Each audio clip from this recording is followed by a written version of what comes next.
জানিয়ে দিব হাতে থাকা সর্বশেষ আপডেট বাংলা সংবাদ। প্রথমেই সংবাদ শিরোনাম।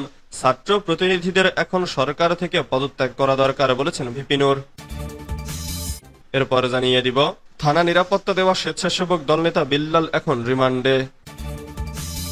এদিকে গাজীপুরে বাটা শোরুমে ভাঙচুর, আটক 4। আরো জানিয়ে দিব হামাস নিয়ে বিতর্কিত মন্তব্য, ক্ষমা চাইলেন ভিক্টোরিয়া কলেজের শিক্ষিকা। সর্বশেষ জানিয়ে দিব আমরা তোমাদের মানবতা ও মহত্ব ভুলব না বলেছেন ফিলিস্তিনি রাষ্ট্রদূত। এতক্ষণ শুনছিলেন সংবাদ শিরোনাম, এবারে বিস্তারিত। ছাত্র প্রতিনিধিদের এখন সরকার থেকে পদত্যাগ করা দরকার বলেছেন ভিপি নূর। সরকারের নিরপেক্ষতা নিশ্চিত করার জন্য ছাত্র প্রতিনিধিদের এখন সরকার থেকে পদত্যাগ করা দরকার বলে মন্তব্য করেছেন গণঅধিকার পরিষদের সভাপতি ও ডাকসুর সাবেক ভিপি নুরুল হক নূর। সোমবার 7 এপ্রিল রাত 9টার দিকে ব্রাহ্মণবাড়িয়া থেকে ঢাকা ফেরার পথে নরসিংদী ক্লাব মিলনায়তনে গণঅধিকার পরিষদের নরসিংদী নেতৃত্বের সঙ্গে আলোচনাকালে এসব কথা বলেন তিনি। নুরুল হক বলেন, বর্তমান সরকারের প্রতি দলমত নির্বিশেষে সব মানুষের সমর্থন আছে, কিন্তু সরকারে থাকা ছাত্র প্রতিনিধিদের মধ্যে একজন যেহেতু বেরিয়ে একটি দল গঠন করেছে এবং বাকি দুজন এখনো সরকারে আছে, ইতোমধ্যে বিএনপি সহ অন্যান্য দল এবং আমরাও বলছি যে সরকারের নিরপেক্ষতা নিশ্চিত করা এর জন্য ছাত্র প্রতিনিধিদের এখন সরকার থেকে পদত্যাগ করা দরকার। যেহেতু তারা একটি দল গঠন করেছে, একদিকে তারা দল গঠন করে সরকারি সুযোগ সুবিধা ভোগ করছে এবং ব্যবহার করছে, আবার তারা রাজনীতিও করছে। এটা তো সাধারণ মানুষ ভালোভাবে নেবে না, সরকার টিকতে পারবে না মন্তব্য করে তিনি বলেন, সরকারকেও এমন কাজ করা যাবে না যাতে রাজনৈতিক দলের মধ্যে সন্দেহ সংশয় তৈরি হয়। সরকারের সঙ্গে যদি রাজনৈতিক দলগুলোর অবস্থার সংকট তৈরি হয় তাহলে কিন্তু সরকার টিকতে পারবে না, সরকার দেশ চালাতে পারবে না। ইতিমধ্যেই আস্থার সংকট কিছুটা তৈরি হয়েছে, সেক্ষেত্রে সরকারকে এই অবস্থার সংকট থেকে উত্তরণের জন্য প্রয়োজনীয় পদক্ষেপ গ্রহণ করতে হবে। থানা নিরাপত্তা দেওয়া স্বেচ্ছাসেবক দলনেতা বিল্লাল এখন রিমান্ডে। গত বছরের 5 আগস্ট শেখ হাসিনা সরকার পালিয়ে যাবার পর সারা দেশে বিভিন্ন থানায় হামলার ঘটনা ঘটলেও সেদিন থেকেই সাবেক এমপি ও মন্ত্রী, বিএনপির ভাইস চেয়ারম্যান কাজী শাহ মোফাজ্জল হোসেন কায়কোবাদের নির্দেশে মুরাদনগর এবং বাঙ্গারা থানা ও পুলিশের নিরাপত্তা চিহ্নিত করে বিএনপি নেতাকর্মীরা। অথচ বিএনপির যেসব নেতাকর্মী থানার নিরাপত্তা নিশ্চিতে পাহারা ও পুলিশের খাবারের ব্যবস্থা করেছেন, সেসব বিএনপি নেতাকর্মীরা এখন পুলিশের মামলার আসামি এবং সশরীরে উপস্থিত থেকে থানার নিরাপত্তা দেওয়া স্বেচ্ছাসেবক দল নেতা বিল্লাল এখন পুলিশের মামলায় রিমান্ডে। বিল্লাল হোসেন কুমিল্লার মুরাদনগরের 15 নং নবীপুর স্বেচ্ছাসেবক দলের সিনিয়র যুগ্ম আহ্বায়ক।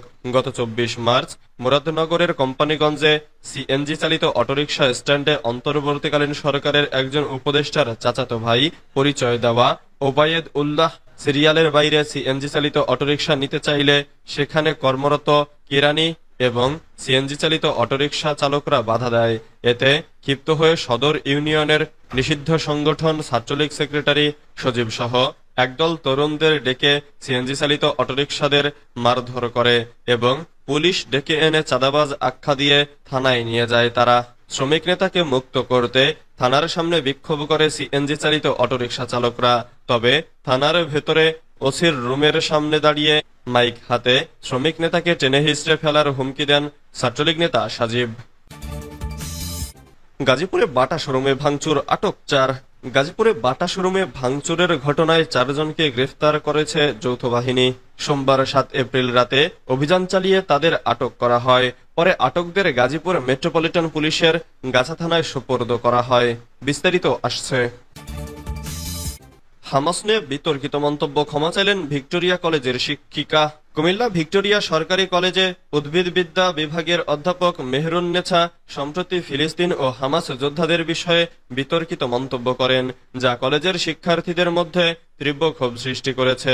তার এই মন্তব্যের বিরুদ্ধে শিক্ষার্থীরা বিক্ষোভ শুরু করে এবং অধ্যাপক মেহরুন্নেছাকে ডিপার্টমেন্ট থেকে বয়কট করার ঘোষণা দেন। এর ফলে শিক্ষার্থীরা ক্লাস ও পরীক্ষা বর্জনের সিদ্ধান্ত নেয়। এ ঘটনার পর অধ্যাপক মেহেরুন্নেছা সামাজিক যোগাযোগ মাধ্যমে তার মন্তব্যের জন্য শিক্ষার্থীদের কাছে ক্ষমা প্রার্থনা করেন।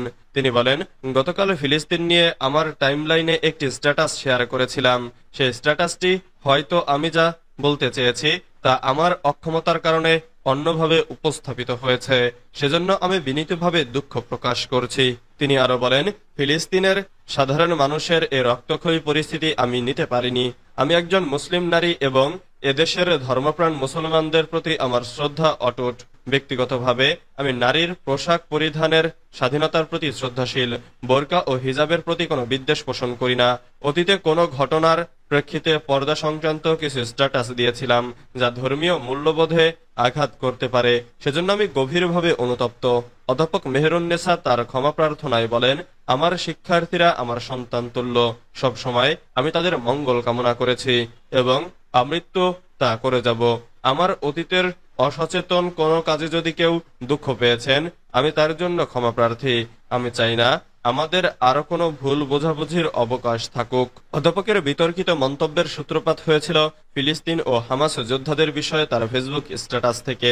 একটি স্ট্যাটাসে তিনি লেখেন, গাজা নিয়ে ইসরায়েলকে দায়ী করার বিষয়টা কিন্তু ঘটনার পরের ঘটনা।